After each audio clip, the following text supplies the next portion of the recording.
CPI is at 5.4% in June, cores at 4.5%. And it almost feels like everything we're hearing from executives, especially in like the food sector, is just, hey, our inputs are going up. We're increasing prices. We're not going to stop. We're going to keep doing that. Customers seem to be responsive to that. It's almost like they're getting like a positive feedback loop, and it's going to encourage them to do it more. At the same time, we're hearing from politicians, either one, this is transitory, it's going to go down, stop worrying about it, it's not that big of a deal, or two, oh, yes, it's higher than we expected, but we're just going to spend more, whether it's infrastructure or otherwise, to kind of get out of it.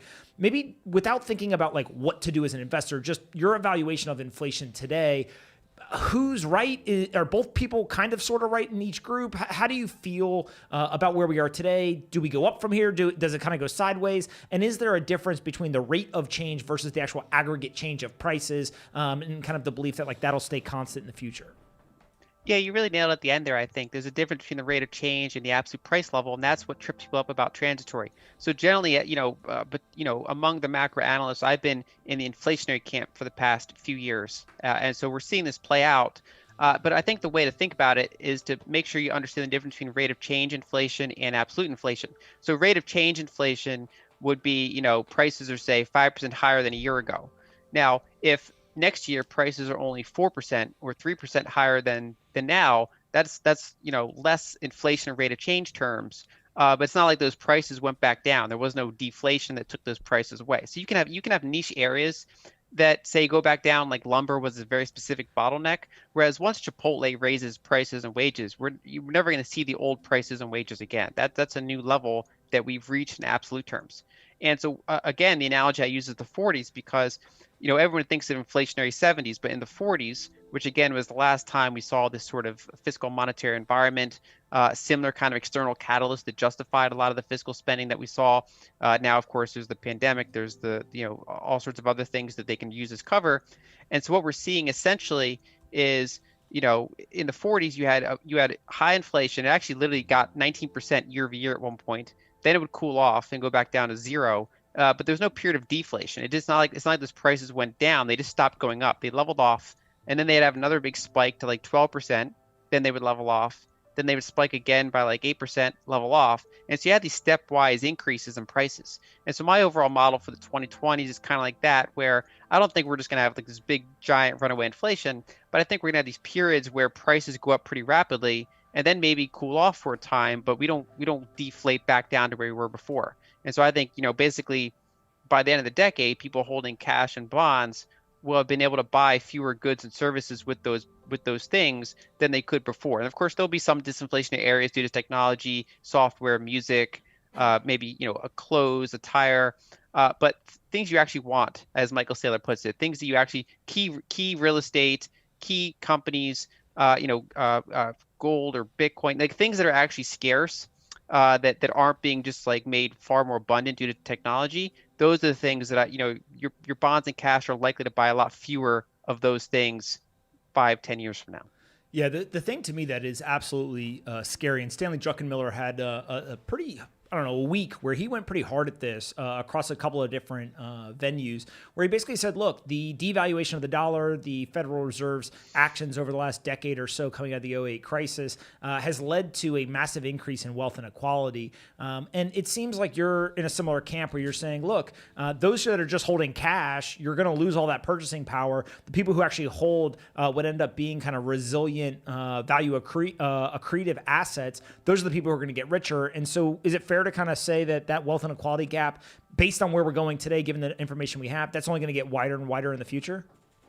It depends on the types of inflation we see. And so over the past decade, until this like last year where we're actually getting some real CPI inflation, the past decade is mostly characterized by asset price inflation and not really CPI inflation. So that was kind of a somewhat disinflationary tech-heavy decade where if you were owning, key properties or key tech companies or just the S&P 500 as a whole, you got much further ahead than someone who was not invested in assets.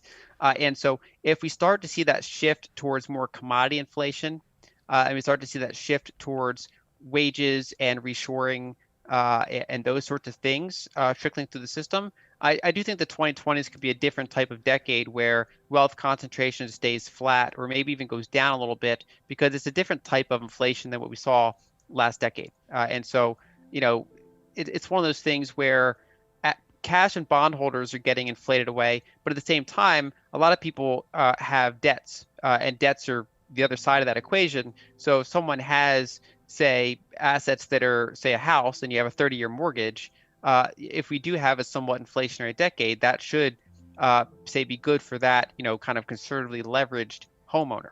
And so I do think you could have that type of environment.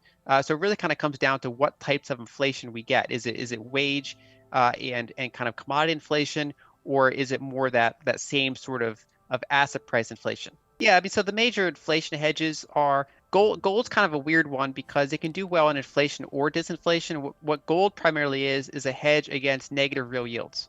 And so that can actually happen in disinflationary or inflationary environments where something like copper, oil, those types of industrial commodities are more inflation hedges. And so even if real rates are positive, if inflation's high, those things are likely doing well, in part because they're often what's driving the inflation.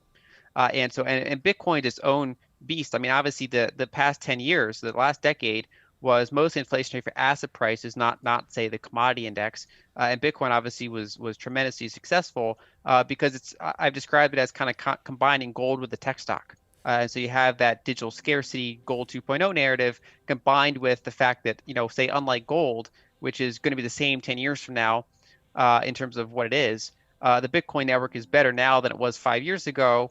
And unless there's some sort of catastrophic tail risk, it'll most likely be better 5 years from now. So there'll be more activity on the Lightning Network. Basically, there's developers every single day working on making Bitcoin better. Kind of like if you own, say, a tech stock, let's say Roku, for example, there's people working every day to build that network out, right? And so I kind of view it like that. So again, Bitcoin is not a pure inflation hedge. It's more of it's a gold 2.0, so a hedge against fiat debasement while also kind of a growth stock in its own right. So it's actually taking market share. So I think generally if you're going to hedge against inflation, you want to have some degree of commodity exposure, commodity companies, and then how you size that partially depends on what your conviction level is for inflation. And so my overall approach is to have some energy companies, some gold miners. I did have copper miners, but I trimmed them out when they kind of went parabolic there, and then I might add back to them. And so I have kind of that barbell approach where I have some long-term growth stocks that are I think basically disruptors. They have this long-term compounding effect. And then on the other side of the spectrum, that's when I have that more commodity exposure or gold and then things like that. And then Bitcoin's kind of in the middle where it's both sides of the camp essentially.